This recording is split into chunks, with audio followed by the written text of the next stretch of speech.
The Liberty Military Club in Belford had always been a place of quiet reverence, its walls lined with photographs of young faces in uniform, many of them now only memories held by those who survived. That night, the grand hall was draped in muted colors, dark greens, navy blues, solemn grays. Candles flickered in heavy brass holders, throwing long, uncertain shadows across the polished floor. Guests whispered in hushed tones, the air heavy with the scent of wax, old wood, and the unspoken grief of too many goodbyes. Emily Jordan adjusted the pin at her collar and smoothed invisible wrinkles from her skirt, her heart beating in anxious, irregular stutters. She had arranged everything perfectly, the order of the speakers, the moment of silence, the reading of the names. She had even prepared Zach's seat at the far side of the hall, hoping the distance would shield him from too much scrutiny. But deep down, she knew it was hope, not logic, guiding her. There had been too many nights of slurred apologies and broken promises, too many mornings where she found him collapsed in the study, empty bottles stacked like accusations around him. Still, she had dared to believe tonight might be different. Zach entered the hall late, his tie askew, his blazer buttoned wrong. He walked with the slightly exaggerated care of a man trying to appear sober, each step deliberate, mechanical. Emily's throat tightened when she saw the half-hidden flask peeking from his inside pocket. She looked away, willing herself to focus on the ceremony, on the veterans seated in their pressed uniforms, the young widow clutching a folded flag, the aging general standing rigid with pride and sorrow. The master of ceremonies, a retired colonel with a voice like gravel, began reading the roll of honor. Each name echoed against the vaulted ceilings, a reminder of sacrifices etched too deeply to forget. Zach shifted uncomfortably in his seat. His hand fumbled at his side, finding the bourbon, bringing it to his lips in a movement too practiced to conceal. At first, it was just a whisper, someone near the front turning slightly, casting a disapproving glance over their shoulder. Emily caught it. Others followed, subtle shifts of posture, the hardening of jaws, the tightening of hands over programs.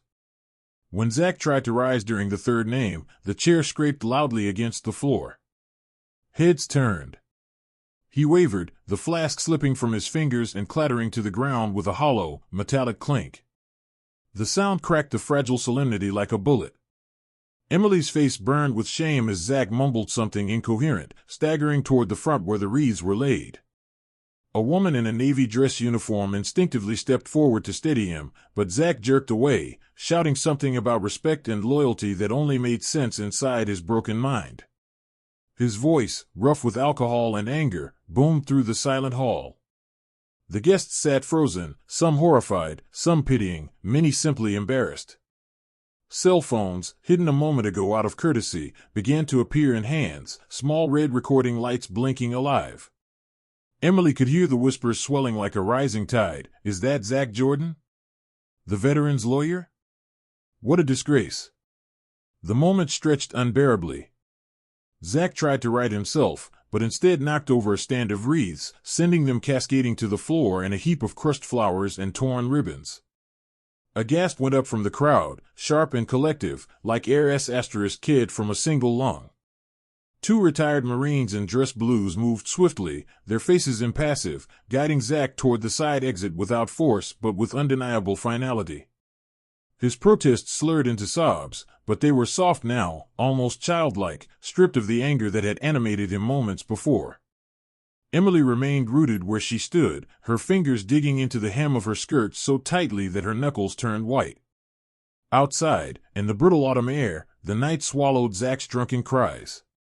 Someone closed the heavy oak doors behind him with a soft but final click. Inside, the ceremony stumbled forward, wounded but determined, like so many of the men and women it honored. The damage, however, had already been done.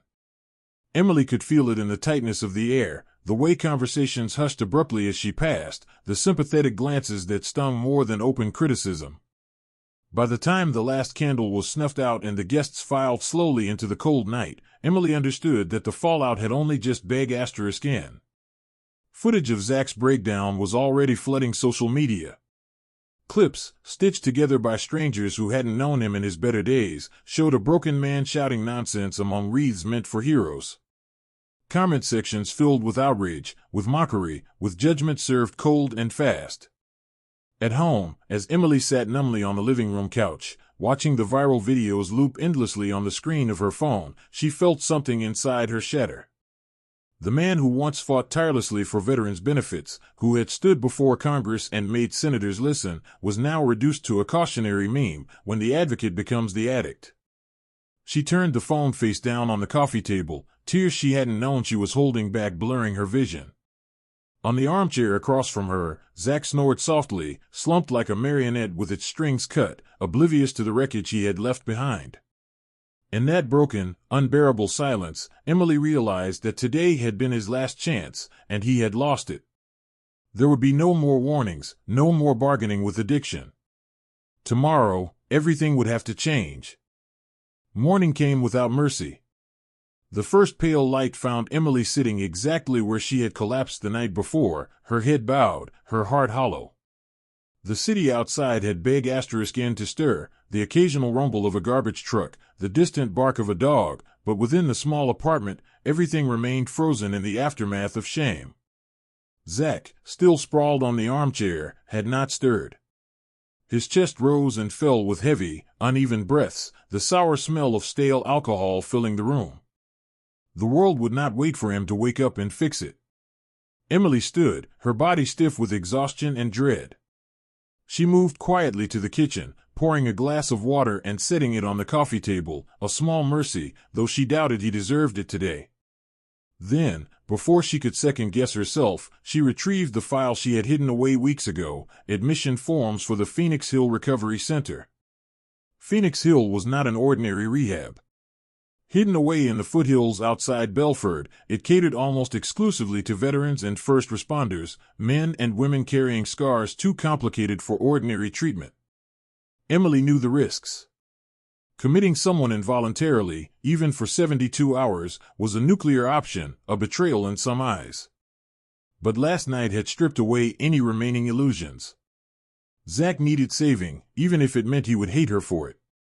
She dialed the number she had memorized and gave the quiet, steady answers required. Name. Age. Incident. Risk factors. Will he be cooperative? No. Does he pose a threat to himself or others? Uncertain, but escalating. Authority to commit? As his spouse and legal emergency contact, yes. The voice on the line remained calm, efficient. We'll send a secure transport. Be ready. An hour later, 2 men in plain clothes arrived, blending in with the early commuters. Their unmarked sedan idled at the curb, engine low and rumbling like a heartbeat. Emily opened the door for them, her hands trembling despite her resolve. Zach woke groggily as they approached, blinking up at the strangers with dull confusion. "What's this?" he mumbled, rubbing his face. One of the men, a former Army medic named Turner, knelt so they were eye level. "Mr. Jordan, your wife's arranged for you to get help. It's a temporary hold, 72 hours. That's all." Zach squinted, trying to piece together broken memories of ceremonies and shame. His mouth twisted into a grimace of realization. "No," he muttered thickly. "No hospitals. No. No shrink prisons." Emily stood by the door, silent, her heart cracking with every word.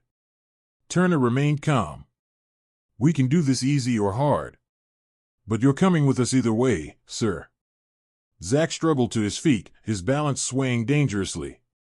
He pointed a trembling finger at Emily. "You," he spat, rage and despair battling in his voice. "Traitor." Then the strength left him. His knees buckled.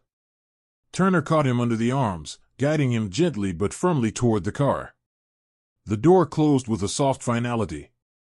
Emily watched the sedan pull away until it turned the corner and disappeared. Only then did she allow herself to crumble, sliding down the wall until she sat in a heap on the floor, her sobs muffled against trembling hands. Phoenix Hill was a place of second chances, but not guarantees. The secure wing was nothing like the sterile hospitals Zach had visited before. It was built more like a fortress, its foundation rooted in respect, discipline, and shared suffering. Veterans ran the facility, men and women who bore their own scars without apology. No pity lived inside those walls, only the stubborn belief that healing, if it came, must be fought for with the same ferocity as any battle overseas. When Zach awoke again, it was in a room stripped of distractions. The walls were a muted gray. A single narrow window admitted slanted bars of light. No locks on the doors, but the knowledge that leaving meant facing locked gates and armed guards was enough. His belt, shoelaces, and flask were gone. Even the familiar weight of his watch was missing. The door creaked open and 3 men stepped inside, their presence filling the small space. Nathan Brooks, with a limp that spoke louder than any words. Joel Martinez, whose eyes missed nothing. Chris Taylor, tall and broad-shouldered, carrying a clipboard he didn't bother consulting. They wore no uniforms, but something in their bearing, the stiff backs, the steady gazes, betrayed their past. "Welcome to the wall," Brooks said simply. Zach blinked, confused. "You're here because you hit it," Martinez added. "The wall. The place where you run out of excuses." Taylor placed a plastic water bottle on the nightstand and pointed to a small sign on the wall. It read, "Own it or lose it." Zach swung his legs off the bed and tried to rise, his muscles quivering with withdrawal and rage. He glared at the men, words thick on his tongue, insults, threats, declarations that he didn't belong here. But none of them flinched. None of them pitied him. Brooks leaned against the doorframe, arms crossed. "You're not special here," he said, his voice devoid of malice. "You're just another man who forgot how to fight the right battles." Zach opened his mouth to argue, but the nausea rising from his gut silenced him. The room tilted dangerously. He staggered toward the bathroom and retched, the sound harsh and humiliating. No one followed. No one offered comfort. This was the beginning. When he emerged, pale and trembling, the men were gone.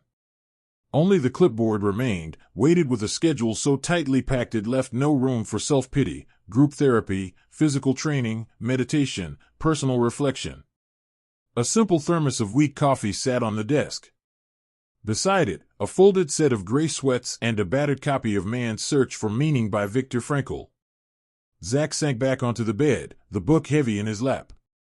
His body ached for another drink, but somewhere beyond the craving lurked something more dangerous, something he had long refused to face. The war had ended for him years ago. But the real battle had just begun. The hours bled into one another, stitched together by pain and fury. Zach Jordan raged against the invisible walls closing around him, pacing the small room until his legs gave out and he collapsed onto the narrow bed once more. Every inch of him ached, not just from the withdrawal creeping like acid through his veins, but from a deeper place, raw and tender, that he hadn't dared to touch in years. The first full day at Phoenix Hill began not with kindness, but with expectation. A sharp knock on the door jolted him awake from a fitful, sweat-soaked sleep. Nathan Brooks entered without waiting for a reply, tossing a small bundle onto the bed. Zach barely caught it, a set of worn sneakers, a clean towel, a bar of rough soap. "Shower. Dress. Report to room 12. 10 minutes, Brooks said without ceremony. Zach didn't move. Brooks lingered in the doorway just long enough to add, "Clock's ticking." When Zach finally dragged himself into the communal showers, he found the space already humming with the low murmur of other men. Some scarred, some limping, all carrying themselves with a quiet authority he resented instantly. They ignored him entirely, their conversations continuing without pause. In this place, he was neither impressive nor important. He was just another broken thing waiting to be mended or discarded. The water ran cold, shocking him awake. His hands shook uncontrollably as he tried to lather the soap. At one point, he sank down onto the cold tile floor, letting the water batter his hunched back. It was easier to stay there, head bowed, than to face the day. But the clock was still ticking. By the time Zach stumbled into room 12, he was 5 minutes late. A semicircle of chairs faced a plain whiteboard where the words on it were scrawled in heavy block letters. Nathan Brooks sat casually at the head of the room, arms crossed, watching without judgment. Zach hovered near the door, hoping for invisibility. "Take a seat, Jordan," Brooks said evenly. He obeyed, reluctantly. Around him, the other men barely glanced up. Joel Martinez flicked his eyes once in Zach's direction, then returned to scribbling in a battered notebook. Chris Taylor leaned back in his chair, stretching out his bad knee with a wince. "Today's theme is denial," Brooks announced, his voice low but carrying. "The lies we tell ourselves to survive." He paused, letting the words sink into the heavy air. "We'll start with the basics. Why are you here?" A heavy silence followed. Men shifted, cleared their throats. A few mumbled half-hearted admissions: DUI, domestic disturbance, medical discharge after failed DR*G tests. Zach sat stone-faced, arms crossed tightly over his chest. When the circle came to him, Brooks waited. Zach said nothing. "Your turn, Jordan," Brooks prompted. He lifted his chin stubbornly. "I'm here because my wife stabbed me in the back," he muttered, the bitterness unmistakable. No one responded. No nods of sympathy. No soothing platitudes. Just the weight of their silence pressing harder against him than any words could have. Brooks merely scribbled something on his clipboard and moved on. The rest of the session blurred for Zach, an endless litany of half-confessions and raw stories he didn't want to hear. Men describing the people they had hurt. The bridges they had burned. The nights they woke up alone and screaming. Every word felt like an accusation aimed straight at him. He hated them for their honesty. Hated them for showing the cracks he refused to acknowledge in himself. When the group broke for lunch, Zach bolted for the exit, his heart pounding. Outside, the autumn wind sliced through the thin sweats he wore, but he didn't care. He needed distance, space, air. He leaned heavily against the brick wall, drawing in ragged breaths. The hunger came next, a gnawing, pitiless thing that no food could satisfy. His body craved the poison it had lived on for years. His hands twitched at phantom bottles, his mouth watering for the sear of whiskey down his throat. "Just need to get out," he whispered to himself. "Just need a drink." The thought echoed through him, seductive and familiar. Escape. Relapse. Relief. He spotted the security gate at the far end of the courtyard. Unlocked during recreation hours. No one was looking. He could walk out. Find a bar. Find oblivion. One foot in front of the other, he started toward it. But halfway across the cracked concrete, a figure blocked his path. Chris Taylor, arms folded, gaze level and calm. "You can leave if you want," Taylor said simply. "No one's keeping you here." Zach froze, caught off guard by the absence of threat. "But if you leave," Taylor continued, voice even, "you stay exactly the man you were yesterday." Taylor gestured toward the open road beyond the gate. "Up to you." Then he stepped aside, giving Zach a clear path. No force. No pleading. Just choice. Zach stood there, trembling with the enormity of it. Freedom, the poisoned kind, was only a few steps away. But something twisted inside him, deeper than addiction, older than rage. The image of Emily's face the night before, the heartbreak she hadn't tried to hide, flashed before his eyes. He turned away from the gate. Back toward the cold, the pain, the work he didn't want to do. Taylor said nothing, only nodding once, a small gesture of respect. That night, Zach lay awake on the narrow cot, sweat cooling on his skin. His body screamed for comfort, for alcohol, for numbness. But he stayed. Staring at the cracked ceiling, he thought, for the first time in a very long time, that maybe survival wasn't the same as living. And maybe, just maybe, he wasn't done fighting after all. The third night came like a storm rolling in over broken ground. Zach Jordan woke tangled in sweat-soaked sheets, heart thundering against his ribs like a drum of war. His limbs trembled uncontrollably, muscles spasming without rhythm.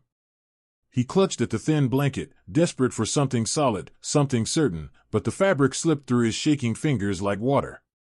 The withdrawal had taken hold completely now, no longer just nausea or headaches but full-body rebellion. His vision blurred at the edges, colors bleeding together in dizzy spirals. His mind fractured and fused, dragging up memories he hadn't wanted in years. The courtroom. The bottle. The hospital bed where his mother had died without him at her side because he had been too proud, too angry, too drunk to answer the phone. Pain pulsed in every joint, every nerve ending. Sweat poured from him in waves, soaking the mattress beneath him. His stomach twisted into impossible knots, and when he tried to stand, the world tilted sharply, throwing him against the concrete wall with a sickening thud. He slid down onto the cold floor, curling into himself like a child. No one came rushing. No nurse with a calming voice. No familiar hand at his shoulder. Just the low hum of fluorescent lights and the sound of his own shallow, broken breathing. For hours, or maybe minutes, he couldn't tell anymore, Zach lay there, fighting against the invisible enemy clawing inside his body. He begged silently for release, for numbness, for anything to end the shaking and the guilt and the memories that came now without warning, slicing through him more sharply than any blade. There was no dignity left. Only survival, stripped raw and ugly. When the door finally opened, it wasn't a doctor or a counselor. It was Nathan Brooks again, standing quietly, a paper cup of water in one hand. Brooks didn't speak. He didn't offer platitudes. He simply walked to the center of the room and placed the cup within arm's reach before turning and leaving without a word. The door clicked shut behind him. Zach stared at the cup for what felt like an eternity. His pride snarled at him to leave it. To refuse the charity of a man who had seen him broken. To suffer alone as punishment for every failure he carried like a second skin.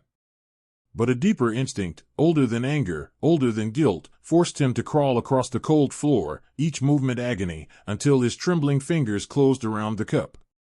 He brought it to his lips, spilling most of it down his chin, but he drank what he could. And in that small, humiliating act, Zach Jordan, once proud defender of the fallen, finally admitted the truth. He was lost. The next morning was worse. At roll call, standing among the other men in the yard, Zach barely kept upright. The sharp autumn air burned in his lungs. His body ached with every heartbeat. Instructions blurred together. The pounding in his skull drowned out the voices calling cadence. They ran drills designed not just to rebuild the body, but to break down the illusions that kept men like Zach from healing. Push-ups until failure. Wall sits until muscles screamed. Crawling across gravel paths until hands and knees bled raw. It wasn't punishment, it was revelation. Proof that survival demanded surrender first. Zach fell behind quickly. His once sharp body betrayed him at every turn.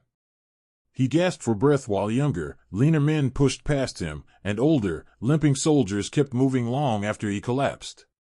No one laughed. No one mocked. There was no glory in another man's suffering here, only silent acknowledgement, born from understanding.